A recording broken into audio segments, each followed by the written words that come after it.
ಹಿರಿಯ Congress ಶಾಸಕರಾಗಿರ್ತಕ್ಕಂಥ R V Deshpande ಅವರು ನಮ್ಮ ಜೊತೆಗಿದ್ದಾರೆ. ಸರ್, ನಿಮ್ಮ ಸರ್ಕಾರದ ಈ ಬಜೆಟ್ ಸಮತೋಲನದ ಬಜೆಟಾ ಅಥವಾ ಏನಾದ್ರು ಕುಂದುಕೊರತೆಗಳ ಬಜೆಟಾ ನಿಮಗೆ ಹೇಗೆ ಅನಿಸ್ತು ಸರ್? ಈ ಬಜೆಟ್ದಲ್ಲಿ ಒಂದು ಒಳ್ಳೆ ಬಜೆಟು ಸಿದ್ದರಾಮಯ್ಯ ಕೊಟ್ಟಿದ್ದಾರೆ. 16ನೇ ಬಜೆಟು ಬಹುತೇಕ ನನಗೆ ಕಾಣಿಸಿದೆ ಈ ದೇಶದ ಇತಿಹಾಸದಲ್ಲಿ ಯಾರು ರಾಜ್ಯದಲ್ಲಿ 16 ಬಜೆಟ್ ಮಂಡಿಸಿದ ವ್ಯಕ್ತಿ ಇಲ್ಲ.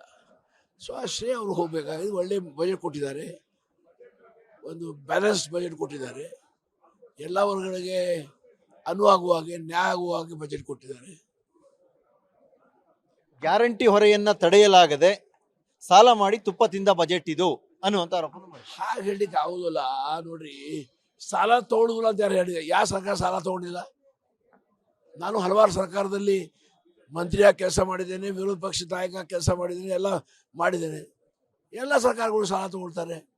ಸಾಲ ತಗೊಂಡ್ರೆ ಗ್ಯಾರಂಟಿ ಸಾಲ ತಗೊಂಡ್ರೆ ಅಂತಲ್ಲ, ಅದೇ ಜನರ ಬೇಡಿಕೆಗಳು ಹೆಚ್ಚಾಗ್ತಾ ಇವೆ, ಜನರ ಅಪೇಕ್ಷೆಗಳು ಹೆಚ್ಚಾಗ್ತಾ ಇವೆ, ಅಭಿವೃದ್ಧಿಗೆ ಹೆಚ್ಚಿನ ಡಿಮಾಂಡ್ ಬರ್ತಾ ಇದೆ. ಇಂಥ ಪರಿಸ್ಥಿತಿಯಲ್ಲಿ ಸಂಪನ್ಮೂಲಗಳು ಸರ್ಕಾರದ ಇರ್ತವೆ, ಆದರೆ ಎಲ್ಲ ಕಡೆ ಇರುವುದಿಲ್ಲ, ಕೊರತೆ ಇರ್ತದೆ. ಆ ಸಮಯದಲ್ಲಿ ಸಾಲ ಸರ್ಕಾರ ತಗೋಬೇಕಾಗ್ತದೆ. ಹೊಸದಾಗಿನ ಎಲ್ಲ ಸರ್ಕಾರಗಳು ಸಾಲ ತಗೊಂಡಿದ್ದಾರೆ, ಹೊಸದಾಗೇನಿಲ್ಲ. ಇದು ಮೈನಾರಿಟಿ ಬಜೆಟ್, ಓಲೈಕೆ ಬಜೆಟ್ ಅನ್ನುವಂತ ಆರೋಪ. ನೋಡಿ, ಮೈನಾರಿಟಿದು ಬಜೆಟು, ಬ್ರಾಹ್ಮಣರ ಬಜೆಟು, ಲಿಂಗಾಯತರ ಬಜೆಟು, ಎಲ್ಲ ವರ್ಗದ ಎಲ್ಲ ಜನರ ಬಜೆಟ್. ಯಾವ ಒಂದು ಧರ್ಮದ ಬಜೆಟು, ಯಾವುದು ಜಾತಿ ಬಜೆಟ್ ಮಾಡ್ಲಿಕ್ಕೆ ಆಗೋದಿಲ್ಲ. ಸಿದ್ದರಾಮಯ್ಯ ಯಾವ ಮಾಡೋದು ಸಾಧ್ಯ ಇಲ್ಲ. ಹೌದಾ? ಇದು ಸಿದ್ದರಾಮಯ್ಯ ಅವರ ಕೊನೆ ಬಜೆಟ್ ಅಂತೆ. ಹ್ಯಾಂಗ್ ಸಾಕ್ತದೆ ಕೊನೆ ಬಜೆಟ್ ಆಗ್ತದೆ? ಇನ್ನು ನಮ್ಮ 3 ವರ್ಷ ಅನ್ನೋದೇ ಅಲ್ಲ, 3 ಬಜೆಟ್ ಮಂಡಿಸ್ಬೋದು ನಾವು. ಇನ್ನು 3 ವರ್ಷ ಮಂಡಿಸ್ತಾರೆ, ಮಂಡಿಸ್ಬೋದು ನಾವು, ಒಂದೇ ನಮ್ಮ ಸರ್ಕಾರ. ಸೊ ಸಿದ್ದರಾಮಯ್ಯ ಮುಖ್ಯಮಂತ್ರಿ ಅವ್ನು ಮಂಡಿಸ್ತಾನೆ. Thank you.